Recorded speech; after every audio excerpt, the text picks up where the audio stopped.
Assalamualaikum warahmatullahi wabarakatuh. Apa kabarnya anak-anakku? Mudah-mudahan Ananda dan keluarga saat ini ada dalam keadaan sehat walafiat dan selalu berada dalam lindungan Allah Subhanahu wa taala. Untuk pembelajaran bahasa Indonesia pertemuan ke-10 masih tema 3, peduli terhadap makhluk hidup. Sekarang kita akan belajar tentang membandingkan teks petunjuk. Teks petunjuk. Ananda buka bukunya halaman 36. Ya. Tujuan kegiatan membandingkan teks petunjuk ini adalah untuk mengetahui persamaan atau perbedaan dari dua hal, benda atau alat. Ya. Untuk lebih jelasnya, kita lihat berikutnya, membandingkan teks petunjuk benda atau alat yang sama. Ya. Nah, di sini ada dua teks, ya, dua teks. Ada teks pertama dan teks kedua. Anda baca dulu teksnya, lalu kita bandingkan teks pertama dan teks kedua itu. Ya. Kita baca sama-sama. Cara memelihara tanaman lidah buaya. Ini teks pertama ya. Lidah buaya atau aloe vera adalah tanaman asli daerah tropis. Tanaman ini cukup digemari oleh banyak orang karena memiliki banyak manfaat. Di antaranya untuk perawatan rambut, mengobati gangguan pencernaan, dan meningkatkan kekebalan tubuh. Ada beberapa hal yang harus diikuti untuk bisa memelihara tanaman ini. Pertama, letakkan lidah buaya pada tempat yang mendapat banyak sinar matahari. Kedua, siramlah lidah buaya tetapi jangan berlebihan.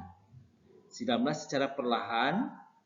Setelah itu, berilah pupuk selama masa pertumbuhan. Kamu bisa memberi pupuk bersama dengan saat menyiram tanaman tersebut. Itu teks pertama. Teks kedua. Ya, ini teks pertama dalam bentuk narasi, ya, dalam bentuk narasi atau cerita. Menurut teks kedua, ini kita lihat, ini bentuknya wawancara ya, bentuknya wawancara ya. Kita baca sama-sama. Ibu Mita sangat menyukai tanaman. Di rumahnya ia memiliki banyak sekali tanaman. Salah satu tanaman ini adalah lidah buaya. Mita melihat ibunya merawat tanaman lidah buaya secara teratur. Mita ingin sekali mengetahui cara merawat dan memelihara tanaman dengan benar. Oleh sebab itu, Mita pun bertanya kepada ibunya, "Bu, tanaman lidah buaya Ibu subur ya?"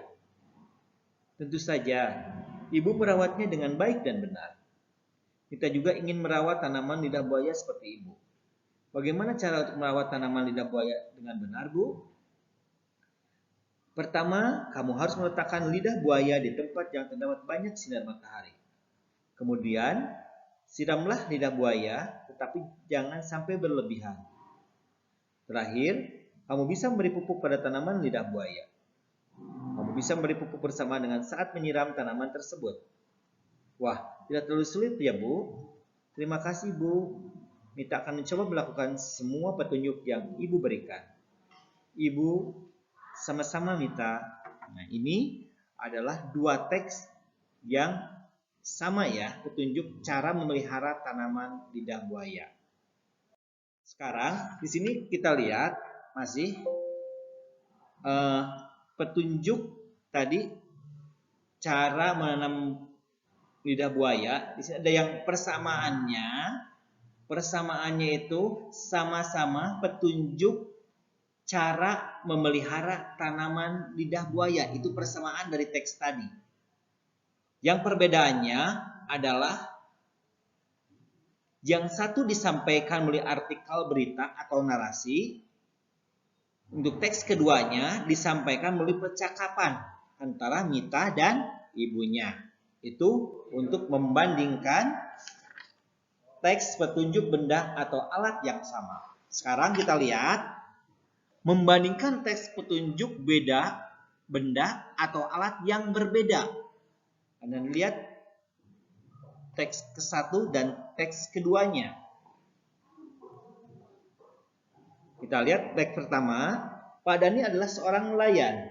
Setiap hari ia pergi ke danau untuk menangkap ikan. Pak Dani sangat peduli terhadap lingkungan dan makhluk hidup di danau.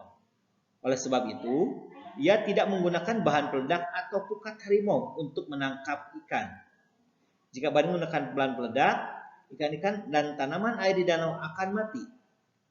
Pak Dani menangkap ikan dengan jala. Berikut cara menangkap ikan menggunakan jala. Yang pertama, pegang ujung jala dengan erat. Kedua, lempar dan bentangkan jala ke tempat yang terdapat banyak ikan. Yang ketiga, tunggulah berapa menit. Keempat, angkat jala dari air. Yang kelima, ikan-ikan pun berhasil didapat. Kemudian, lepaskan ikan yang bersangkut pada jala. Ini teks pertama. Yang teks kedua.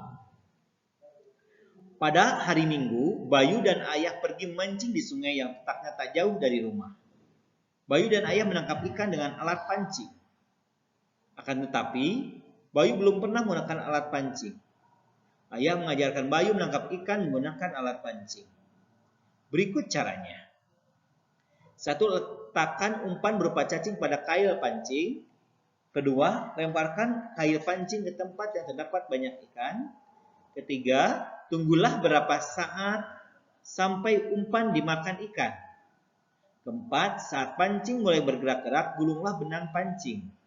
Kelima, gulung benang-benang pancingmu dengan cepat sambil menariknya. Keenam, setelah ikan berhasil didapat, lepaskan ikan dari kail pancing. Itu teks pertama dan teks kedua. Nah, sekarang membandingkan teks petunjuk benda atau alat yang berbedanya, di sini sama-sama ya. Pada teks terlihat di atas, sama-sama menjelaskan petunjuk cara menangkap ikan.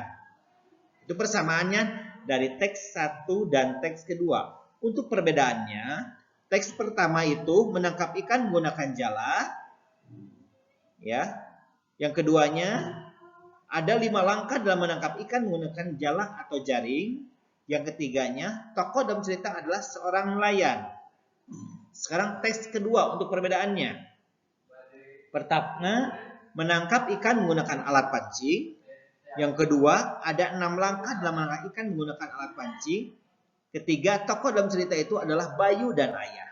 Nah, itu cara membandingkan teks petunjuk. Yang pertama, membandingkan teks petunjuk benda atau alat yang sama. Yang keduanya, membandingkan teks petunjuk benda atau alat yang berbeda. Ya, itu mungkin demikian yang dapat Bapak sampaikan. Mudah-mudahan bermanfaat. Bapak tutup dengan wassalamualaikum warahmatullahi wabarakatuh.